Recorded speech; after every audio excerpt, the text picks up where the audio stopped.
სისხლის სამართლის კოდექს სამშობლოს ღალატის მუხლი დაემატება საპარლამენტო უმრავლესობის გადაწყვეტილებით საკითხზე მუშაობა საკანონმდებლო ორგანოში მიმდინარე კვირას დაიწყება. რა განცხადებები კეთდება თემის ირგვლივ ოპოზიციისა და მმართველი გუნდის შეფასებები შოთიკო სადაღაშვილმა მოისმინა.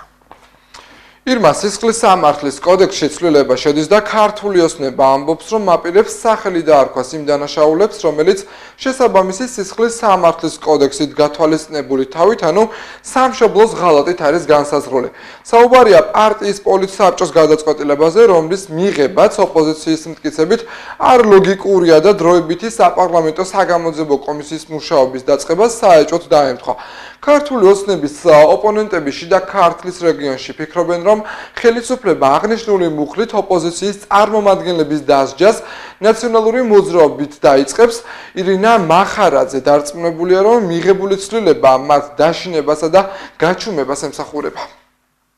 საბჭოთა პერიოდს, როდესაც ქართველ პატრიოტებს, საქართველოს კეთილდღეობისთვის მებრძოლ ქართველებს რუსეთის ღალატისთვის და საბჭოეთის ღალატისთვის ასამართლებდნენ სინამდვილეში და ეს მუხლიც იგივე და იდენტურია სწორედ.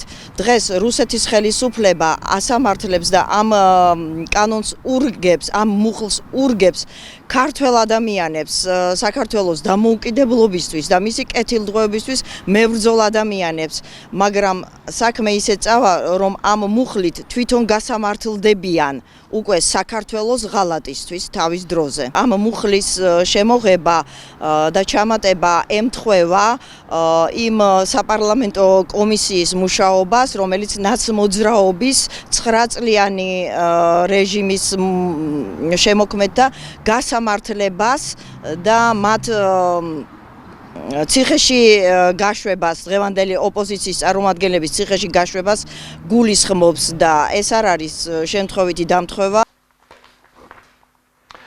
ოპოზიციის ეს არგუმენტები მმართველი პარტიისთვის აბსურდულია. მარლენ ნადირაძე განმარტავს, რომ კანონი სამშობლოს ღალატის შესახებ საქართველოს სისხლის სამართლის კოდექსში აქამდეც არსებობდა, თუმცა მისი თქმით ნაციონალური მოძრაობის რეჟიმმა 2008 წლის რუსეთ-საქართველოს ომამდე ამოიღო, რაც მმართველ გუნდს ცალსახად აფიქრებინებს, რომ მაშინდელი ხელისუფლება ქვეყნის ღალატს გეგმავდა.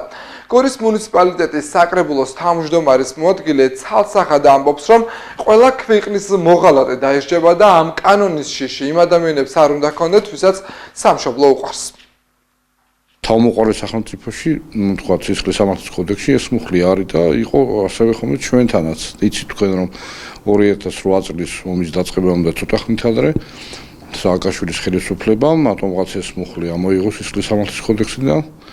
ალბათ გული იგრძნობდათ, რომ ისეთ რაღაცებსაც ჩადიოდნენ, რომ სამომავლოდ თავი დაიზღვიეს თვითონ.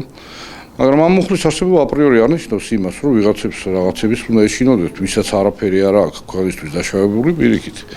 მათ ინტერესიც უნდა იყოს, რომ ეს მუხლი არსებობდეს და თუ იქნება მტკიცებულებები, შესაბამისი მუხლითაც მოხდება სისხლის სამართლის საქმეების წარმოება.